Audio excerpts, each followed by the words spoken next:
Tim, Darren Smith, thank you very much for a couple minutes here on a Monday afternoon. How are you? Thanks for having me. And they actually didn't cover everything. They didn't say how many charges I had in my career. That's the only thing I was heard about. Now, did you ask? What's Mike May doing here? Is he falling asleep? No, I think they've only kept the stats for this year, so I don't know if they had all that stuff, in their memory bank. Well, I know you picked another one up on Saturday night. How many is this now on the season? I want to say 30 or 31. I'm not 100% sure. Does it hurt? No, I mean, sometimes it does, sometimes it doesn't. All right, now give us an idea. Give us an idea of a charge that you took this year where you were like, oh, man, that knocked the wind out of me. I can barely breathe. There was actually one of the charges I took during the Arizona game earlier this year where it was, I think it was the freshman, Nick Johnson?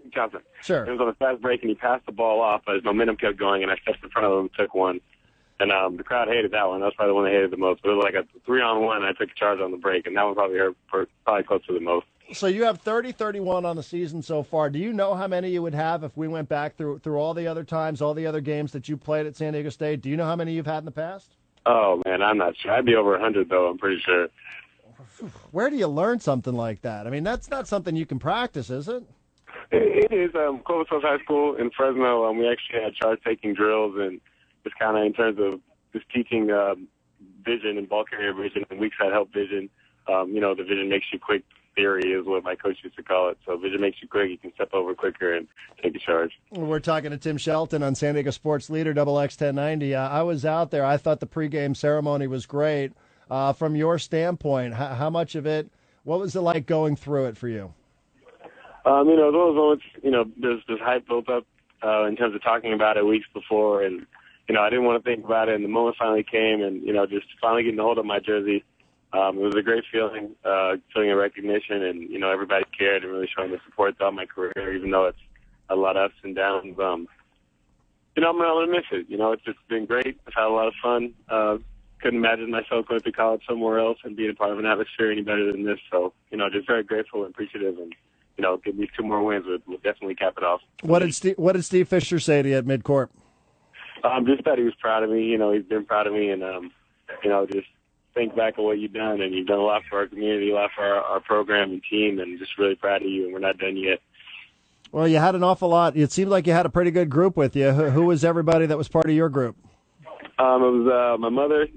All my brothers were there, and then a young kid who I've gotten to know named Anthony O'Leary. It was a 26-second campaign that I've been doing. I had him walk with me as well. Okay, now I was going to ask you about that because I noticed that your group was wearing T-shirts there, including your brothers. What is the 26 campaign? What it is it's something that I started with a program called After School All-Stars in San Diego, and it's based off the statistic that every 26 seconds a kid drops out of high school. So what we've done is we have the Enough Fit T-shirts available. You make a $26 donation online, and you get the T-shirt. And the T-shirt goes toward the camp this summer that's held on the SDSU's campus called Camp Us. And what it is like a Segway program for kids going into high school. It's 5 nights, 6 days on campus, and doing a lot of activities and workshops just to kind of get them prepared for high school to change that dropout rate. Wow. You're still in college, right? I mean, that's not something we normally hear when we interview college athletes on the radio. Yeah, I'm still in college. I'm in grad school now, though. Like I said, we've interviewed a lot of college athletes. I don't know that anybody's ever said something like that or promoted something like that. What's the website in case people want to go? You can actually go to stayclassy.org, but to more directly get you there, it's sdafterschoolallstars.org, and that one will take you and get you all the information you need to know. So sdafterschoolallstars.org. All right. Well, good stuff there, and congratulations on that. We're talking to Tim Shelton from San Diego State. So I was telling everybody, I thought some of the stuff that happened after the TV cameras went off and after a lot of the people had left, I thought that was really you and Garrett Green. Tell us what it was like going over and starting the I Believe chant. It was something we initially wanted to do it before the game, so we talked to Coach about it, and, obviously as a head coach, you don't want to be worried about anything different in a routine that's a distraction or anything like that. So, Garrett and I agreed, and we were like, let's get this win and let's do the chant afterwards. A couple of fans had left by then, but a lot of the faithful of the show were there. Most of the show was there, not 99%. We did the I Believe chant. It was great. Felt good, especially to lead it after a win. Coach came over to the student section as well afterwards, and we got a lot of pictures, and it was just fun, a lot of fun. And the other thing I mentioned to people here is after you did your radio spot with Ted, after you took the headphones off, there was barely anybody left there. The whole show had left, and there's maybe 20, 30 people or so, but you had I don't know if it's a moment of reflection or what you'd call it, but you kind of strolled out there to center court there and seemed to be taking on the entire atmosphere.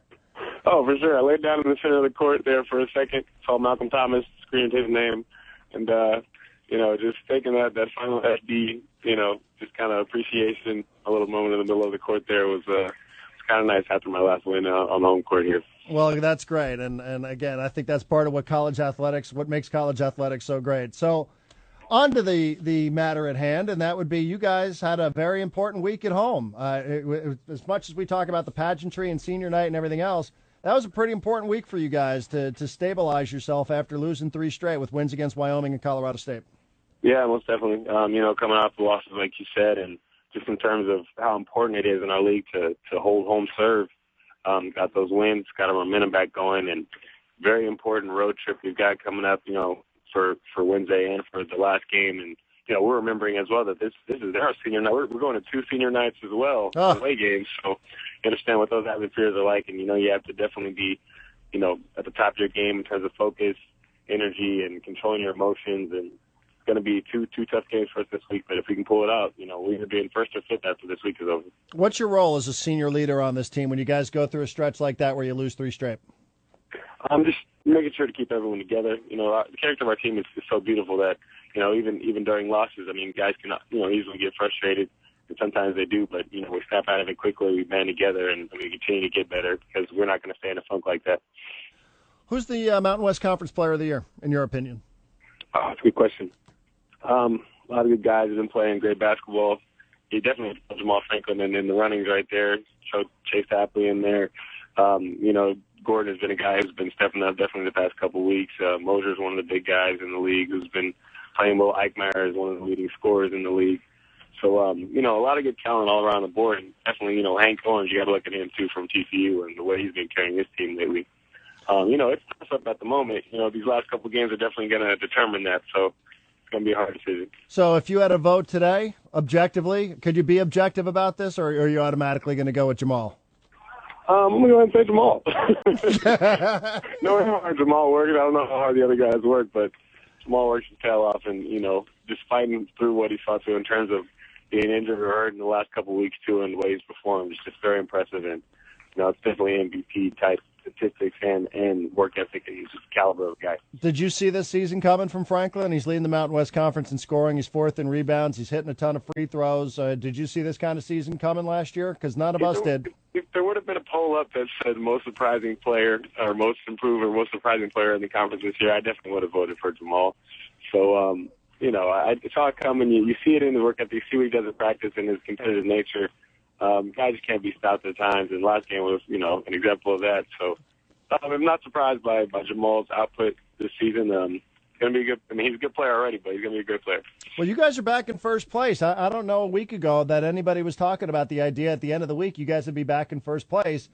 And we'll see the way it plays out. You got 2 games to go on the road, but heck, did you see this whole season coming? Is this whole season to you where you guys are 22-6, I think it is on the season? Surprised in the position you're in first place this late? Well, we've always been confident in ourselves, and we always had a feeling that we were going to have an opportunity to win basketball games, and that has been the case this year. We've won close games, and we've also lost close games, but fortunately we've won more than we've lost. So, in terms of being in this position to win league, they didn't pick us to win league, but we had a thought in our mind that we could win league, and now we definitely still have an opportunity. So it's all about taking advantage of opportunity. You talk about playing in close games. Is it just common that you guys have to find yourself down 8-10 points every single game? You just must be used to it at this point. I don't know what's going on with that, but it's all about that final result. We can get that win, we're okay. We have been starting off a little sluggish lately. Teams have been shooting well from behind the arc lately, so we emphasize that, just getting high hand up in terms of on shooters and things like that. Next game, we're going to play quite a few shooters. They've been starting a smaller lineup with probably about 4 of the people out on the court as shooters. So, it'll be one of those contested games when it comes to 3-point defense again. See, I think, at 21-12, I'm sitting there and, you get some people around, you get a little bit of nervous energy in the building, and you go, oh, come on, San Diego State, they're down like 8, 9 points every single game. And they come back and they win 22 of them. So what is everybody worried about? Some people just go take a bathroom, they come back, game's closer. It just happens like that sometimes. But that's not something that we're trying to get people used to. We're going to pick it up. We're going to pick it up and get going. We got to play a full game of basketball the way we want to play it, and we'll feel better. And I think we have that in us. Yeah, I'm sure your coaches love that too. I'm sure your coaches love that. You find yourself comfortable when you're down 8 or 9 points in a game. I mean, the thing is about our team is, I think it started at New Mexico. We were down 10-0 and gradually fought back. We don't panic, Right. It's like, we're down. You know what? We've been in this situation before. Let's keep battling and work our way back and win this game. Well, just don't take it for granted. I mean, that's one of those things where you're down. Like you said, I know we're joking about it, but you don't want to, you don't want to find yourself against the wrong team down 10 points. Oh, for sure. It's not like we're looking forward to getting down 10 and fighting our way back. It's just, it happens sometimes. So. Well, Tim, I thought it was a great night. And if you can give out that website one more time, just for everybody, because I thought it was a unique part about it. And it's a unique part about your story as well. If you can give out the website one more time in case people want to go up there and chip in $26. Oh, thank you very much. It's called SDAfterschoolAllstars.org, and you'll see the link on there, 26-second campaign. It's going well so far. We sought to raise $26,000, and we're actually over $35,000 right now. It's going great. Tim, thank you very much. Congratulations on a great home career, and we'll be watching later on this week and into the Mountain West Conference Tournament and into the NCAAs. Appreciate it. Thanks for coming to the game, and thanks for having me. Thank you. We're talking to Tim Shelton there.